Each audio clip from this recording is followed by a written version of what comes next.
Assalamualaikum warahmatullahi wabarakatuh.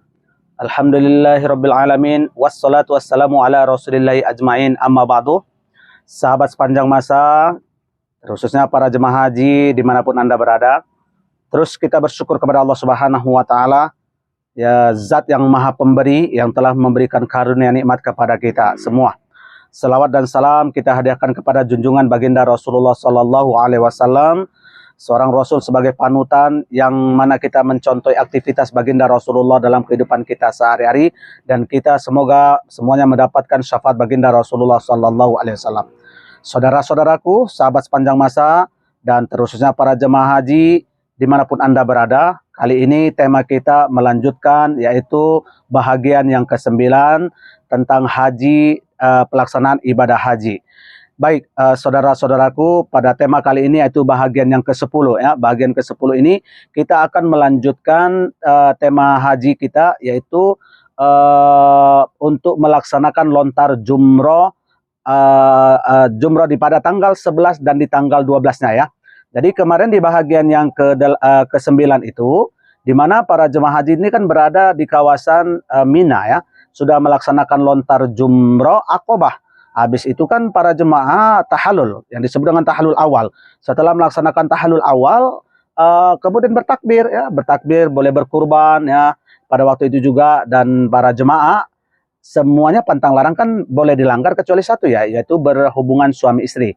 Ingat, jangan berhubungan suami istri walaupun sudah melaksanakan tahallul awal ya. Tahallul awal yaitu mencukur rambutnya. Kalau nanti ada para jemaah yang melanggar pantang larang yaitu berhubungan suami istri, maka wajib membayar dam.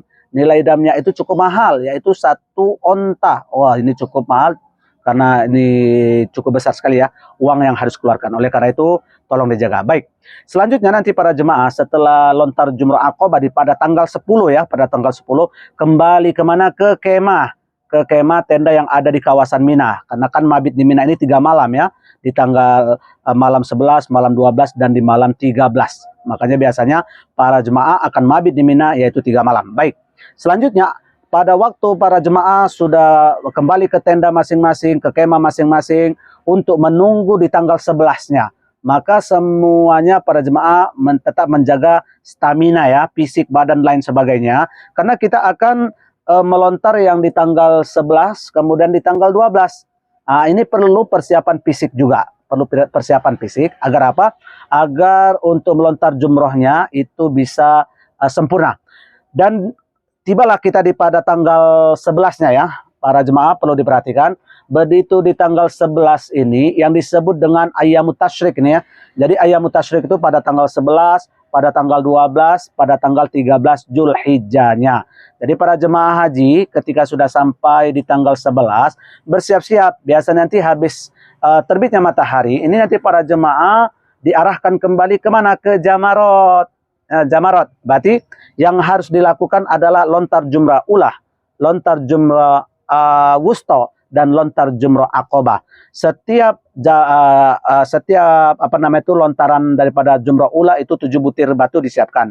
Kemudian wusta 7 butir batu. Kemudian Aqobah 7 butir batu juga. Nah, akhirnya jumlah batu berapa ini? Jumlah batu yang diperlukan atau yang dibawa adalah 21 batu.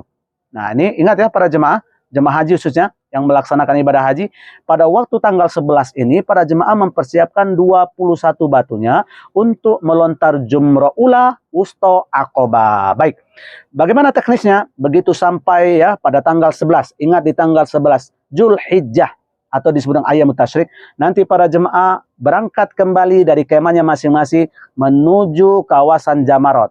Begitu sampai di Jumratul Ula ya, Jumratul Ula, ambil batu yang 7.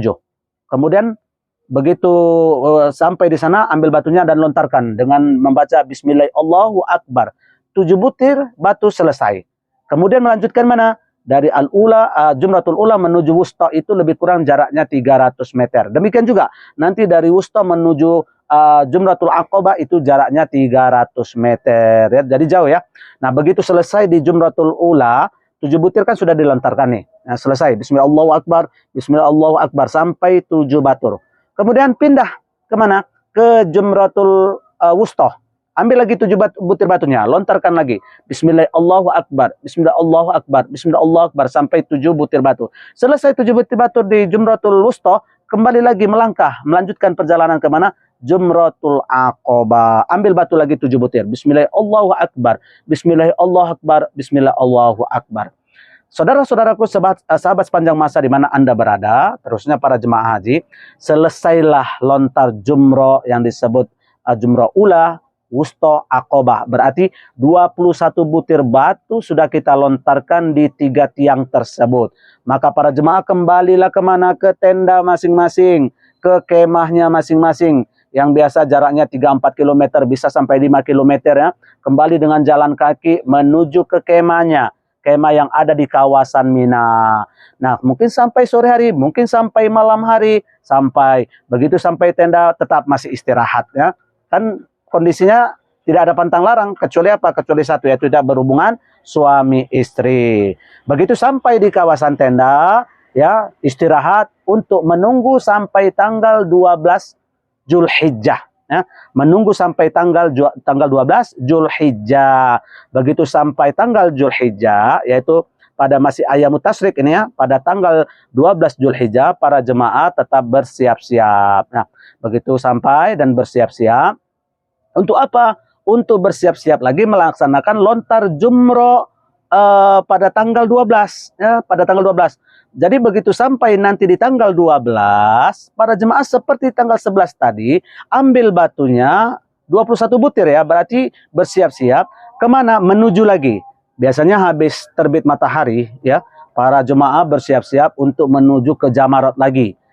Jadi begitu tanggal 12, ingat, begitu tanggal 12, kembali lagi para jemaah dari kemah tenda masing-masing menuju ke Jamarat, yaitu untuk melaksanakan sebagaimana pada tanggal 11 kemarin. Yaitu lontar jumroh ulah, kemudian wusta, kemudian aqabah.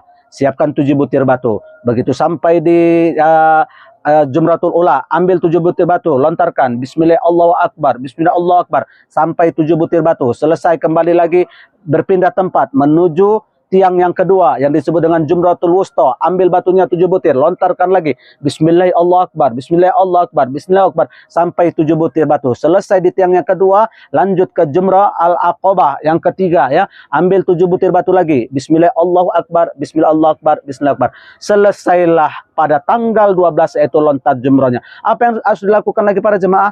Para jemaah bersiap-siap kembali ke tenda masing-masing. Ingat, tetapi ada perlu perhatian bahwa biasanya para jemaah haji ini itu akan melaksanakan nafar awal, terususnya para jemaah haji dari Indonesia. Apa yang dimaksud dengan nafar awal ini? Ingat ya, perlu diperhatikan para jemaah haji agar tidak mendapat nafar sani. Para jemaah haji ini pada tanggal 12 itu perlu diperhatikan melontar jumrahnya lebih awal supaya nanti meninggalkan Mina sebelum maghrib. Jadi sebagai peringatan kepada jemaah haji, apabila masih ada jemaah haji di tanggal 12 posisinya masih di kawasan Mina, maka dia harus mengikuti namanya nafar sani di tanggal 13-nya. Ya, sekali lagi saya ingatkan, apabila ada jemaah haji di tanggal 12 itu posisinya di waktu maghrib dia masih berada di kawasan Mina, maka dia harus mengikuti namanya nafar sani.